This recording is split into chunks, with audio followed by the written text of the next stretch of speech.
Hey guys, just thought I'd do a quick video about something that happened on Saturday night. If you have been on social media, you probably saw a lot of these videos going around about fans running onto the field. Now, I know this is nothing new. We normally all laugh a bit about it. The fans run onto the field, somebody gets onto the field, and they try and invade security, and it's all cheers and crowds, and usually it's the guy's a bit drunk and he evades one, but then he gets tackled, and that's that, and he gets either taken off. I know in the past they've prosecuted some guys, but now with paperwork and that, they seem to just let them go back into the stadium. Now on Saturday night. There was a couple of guys who started doing this. This is not unusual. We see it at all the tests. But I just thought, there was one incident where one guy got knocked out, and it looked extremely serious for a long period of time. So some of the social media videos that sort of preceded that, some of the guys going around, and it's all good fun. But yeah, a lot of this is alcohol fueled, and the box of one, and everybody's in high spirits, and we sort of thinking, what harm can come from it? Well, eventually some harm did come from it, and for a while there, it seemed extremely serious. I mean, Eben is an amazing guy, what he did on the field, but I think... Actually, the championship compared to Eben and the milestone, here they weren't good enough and they were a better team today, so they said they were. But you must be pleased with the growth in your team. You Nelson Mandela, it's wonderful being here. Guys, what happened then is one of these guys got into the field and got tackled quite badly, and went lights out. There's normally security around. There's normally these guys in the bright-colored jackets or the guys in the suits, but they're not really effective against the pitch invaders. And I think what's happened is the guys at the rugby stadiums have learned their lesson, and they've brought in what looked like to me, and this is just assuming from the look of the guys, they look like they're local rugby players. They were dressed in shorts and t-shirts, and they were there to tackle the guys as well as almost a third line of security against this sort of pitch invasion. Of course, there's other things that sort of as well influence this thing, why they need to keep the guys off the field. And it's not always the fun and games part. They just don't want to ruin people's experience. But on Saturday, there was pyrotechnics there was fireworks, and they were trying to protect the fireworks as well. I know a couple of times. Now, I know most of the guys who go to the pitch don't really want to influence that in any way, but a lot of the times these things can happen without intention. So what happened with this guy got onto the field, he got tackled, and then it set off a bit of chaos there and a lot of worry. So these are the incidents that have surfaced on social media now. So if you want to turn away and you don't want to see the guy tackled lights out, turn away now. But otherwise, here's the clips.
this particular clip was taken from my camera. This shows just exactly when they realize there's big problems there. You can see the guys, and sorry about the quality, the zoom on the camera, it's a phone camera, so it's not that great, but you can see from there was suddenly a lot of concern. The Springbok doctor and the Springbok biokineticist both were there, and both saw what happened and rushed over there as well. And you can see from the way everyone's reaction, they really thought it was serious. They called the car over, the stretcher, and you see all the first aid medical guys rushing to the scene there. Kudos to them, really well done to them for doing this. But you got to say to yourself, is it really worth it considering what happened? There was always the potential that something like this could go wrong. There was always the thing that it could really escalate, and they spent a large amount of time on the field trying to get the guy right. It really sort of overshadowed the closing ceremony or the interviews that were going on at the same time. And you can see just the amount of medical personnel that are around the guy at the moment there. Really well done to the medical personnel and the stadium personnel who assisted so quickly and really got to the guy very quickly. But it's the type of incident that really makes you wonder, is it really worth it? I know we all go to rugby and we all have a couple of drinks with our mates, or we all, and somebody eggs you on and you're on a high. The Springboks have won. You had a wonderful time, and we've all done stupid things in front of our mates. Not just at rugby, at other places as well, where you get dared a bit and you do things like that. And you sort of wonder, is it really worth it? So that was the scene that unfolded at MBOMBELA Stadium on Saturday. Now, I want to address one other thing, is that I tried to find out after the game what had happened to this guy. I'd spoken to SA Rugby. They were trying to find out. Obviously, there's a procedure that takes place. The guy gets rushed to hospital, and it's sort of out of the stadium's hands. And I've been trying to find out what exactly happened to him afterwards. And I was told later on that he's concussed, but they feel he's going to be okay. That's the last I heard. Then the next morning, when I was checking out my guest house, my Airbnb, I bumped into the owner on my way out, and he said, "Did you see that guy?" I said, "Yeah, of course. I mean, we all saw it was quite bad." And he said, "Well, the messages are flying around that the guy died."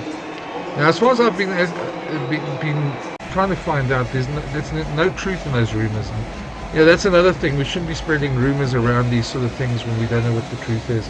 I did see a thing in the Lowvelder, which is the local newspaper in Nelspruit, and they did say that, according to their information, the guy was shaken and stirred, or not stirred, or that sort of thing from the incident. But it certainly was a very scary incident. Very scary to think you can go to a rugby match and you can get knocked out, get hurt quite badly from a moment of madness. And it really ruins the day. We paid a lot of money to be there, enjoying the time with your mates, and these sort of things happen. So hopefully this is going to be a lesson for a couple of people. It's not worth it, guys. I mean, I know we all want to be that guy, that popular guy that the whole crowd cheers for. I like seeing things like this. If you were there and you saw it, let me know what you think. If anybody knows the guy who got hurt, please leave in the comments there if you know if he's okay. It's certainly something we don't want to see happen more and more. Anyway, thanks for watching this, and again, as always, hit that subscribe button, and there'll be other videos as well. Cheers.